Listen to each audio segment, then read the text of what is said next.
get started with some questions for Dane. The floor is yours. Jeff, how could you get us started?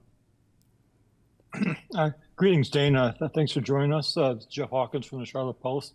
How big of an influence has Dan Morgan been on your career? I know he was on the team that helped draft you, and I signed you as a free agent. And second part is what type of team is Morgan building in his first year as GM?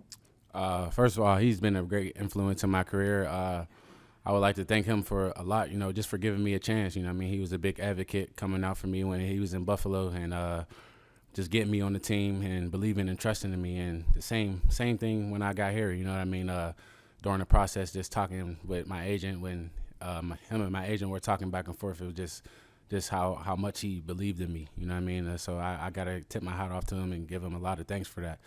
And I think he's just building a team, a strong team, sturdy team, just a competitive team.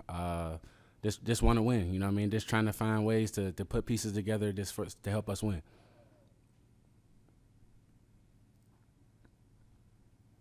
We'll go with David Newton. Dane, welcome to Charlotte. Appreciate it.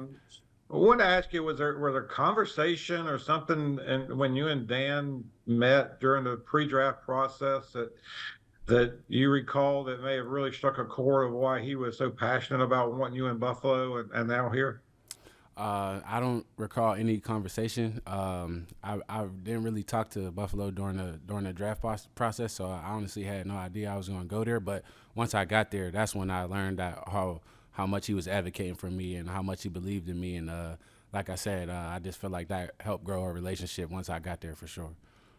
And you played for a pretty good defense in Buffalo. What do you see here at Carolina? Any pieces missing to get them to that level, or where do you see this group compared to what you've been used to?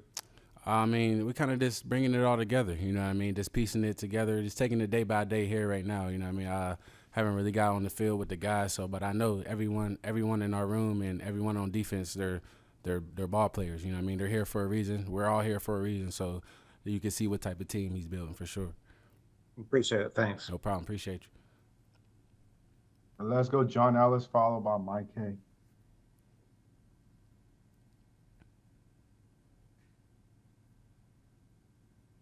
John, you on mute.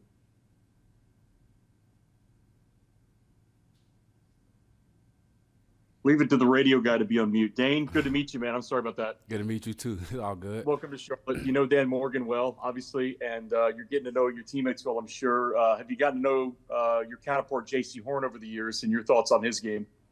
Great player. One of the best corners in the game, in my opinion. Before I got here, I was watching a lot of tape, and I'm actually sitting behind him in meetings right now, just picking his brain. I'm a year older than him, but that don't mean nothing. He's one of the best corners, so I could learn a lot from him, Just picking his brain on what he does, what's his comfort zone on the field and all like that. So great corner on the field, and he's a great guy off the field as well. Appreciate it. No problem. Hey, Dane. Welcome to Charlotte. Mike Hay from the Charlotte Observer. Thank you. Appreciate hope it. you're doing well.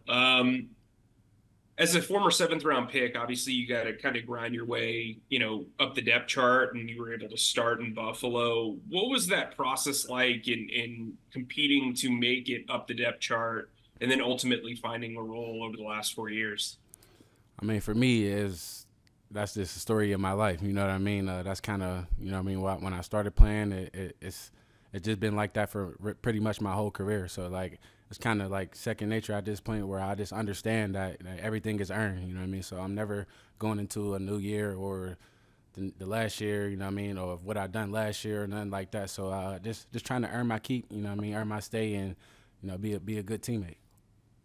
You're probably going to compete for a starting role this off season. What's the challenge for you playing in a new system, playing in a new, city, having the family here, and your outlook towards the off season?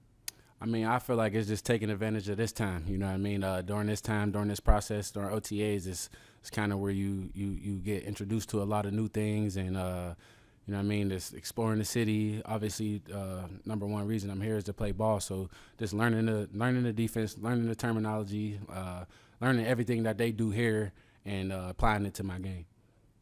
I guess my last question for you is Dan Morgan's talked about that dog mentality and he wants dogs in the building. When you hear that, what does that mean to you? What is that mentality to you? And why do you think you fit into that mentality? Honestly, it's just being myself. You know what I mean? That's like I said, that's been the story of my life. Climbing up the ladder, getting it the hard way. So I feel like just being myself is that's going to take me a long way. You know what I mean? He's saying that for a reason. So as long as I can keep showcasing that, then we'll be good. Appreciate it. Let's go, Joe Person. Hey, Dane, it's Joe with The Athletic. Welcome. How you doing? Appreciate it. I appreciate you. Wondering if who else you were talking to in free agency, and if the opportunity to come here and compete for a starting position did that make the difference, or what did lead you to Charlotte? I felt like the biggest thing that led me to Charlotte, honestly, was Dan. You know what I mean?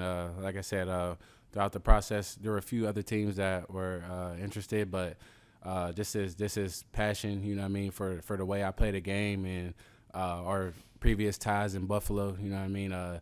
Just that comfortable aspect that I felt from him, and that my agent was feeding me from him as well. It was like a no-brainer. We in the media and even fans have kind of had some fun over the years since Bean and McDermott went up to Buffalo. All the players have kind of come back and forth from Carolina to Buffalo. Do you guys in the Buffalo locker room, in the Bills locker room, did you guys, talk about that sort of pipeline as well? Oh, for sure. I remember my rookie year, we was calling us the Carolina Bills. Everybody coming over, the guys like Vern, Starr, Mario, all those type of guys. You know what I mean? Those are guys that kind of brought cultures back and forth. You know what I mean? And it meshed well. It meshed very well. Do you feel like because of that, did you hear stories about this place and maybe a little more familiar with it than you would have been otherwise? Not really. Not really. I mean, obviously, those guys told stories about like where they came from and everything, but I was still young, so I was still kind of figuring it out myself and everything like that. So that wasn't that much of a factor. Appreciate it. All right, let's go, David Newton. I want to ask you, you didn't have football at your first high school, correct? Correct. Yep. Yeah, Well, so my freshman year, I did that, and that after that, the program ended. So you transferred to another school to get into football, or was basketball your first love? And basketball was definitely my first love growing up, for sure. But after my freshman year, where they canceled our program, we ended up merging with another school. So I stayed in the same school, but I just played football for another school across the river. And like after school, they would just do the normal route in our area and then take us over there, take the maybe 10, 12 players over there that wanted to play. Okay. And so, and you mentioned several times, it's kind of your path has always been to have to fight and to be the dog to earn your way. Any other examples of that you can tell us about that really impacted you, showed your dog in you that you had to fight back? I mean, I feel like it's just my upbringing. You know what I mean? It's kind of instilled in me. Just figuring out life. You know what I mean? Some like where I come from is not the greatest place, so. You know what I mean? Just navigating through there alone that'll instill that mentality in you for sure. What do you mean by not the greatest place? I mean, this is like a lot of us deal with, crime and just things like that. Not kind of like poverty, but just figuring it out. Right.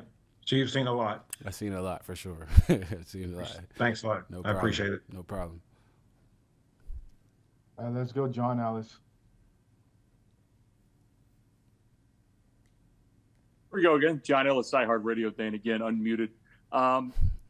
You were in college, obviously at Pitt, and if I'm not mistaken, you were the only team to beat Clemson in 2016, right? Yep. Yeah.